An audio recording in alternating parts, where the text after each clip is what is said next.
So the first qualification was for separate tenement ownership rights. So some ownership rights can be legally separated from the principal land. So as Reed says, a separate tenement is any heritable property which is owned separately from the solum of the ground. And here, solum is the Scottish term for what we're referring to as principal land. So the implication is that the ownership right conferred by the separate tenement already exists in the body of the principal land. And these separate tenements can be classified by how they are created. We talked about this a little bit earlier in terms of the rights. So there's legal separate tenements, and legal separate tenements represent the ownership rights which have been conceptually separated from the principal land prior to the principal land even being registered. So in legal theory, all land was originally owned by a higher authority. So in Scotland, this is a crown known as regalia minora. So when land was passed, some of these rights were impliedly reserved.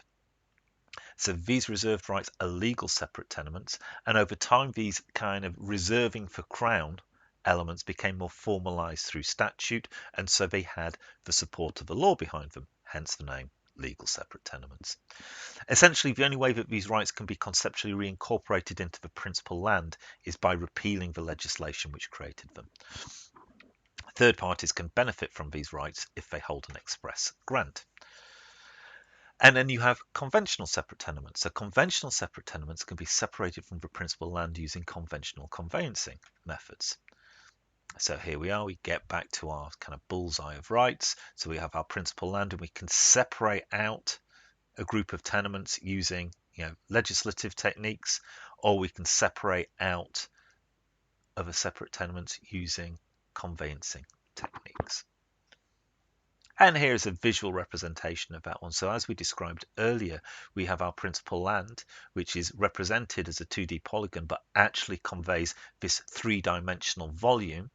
And if one was to want to build a block of flats, what you would do is you'd separate out your volume for each of those blocks of flats from your volume of space within the principal land. And so once you'd actually done that process, you'd end up with each individual volume of space held by a specific party, and then that full volume of space would be removed from that kind of conceptual principal land extent. So you'd have your volume of space which just wouldn't include this area here. Okay, next one will be on pertinence.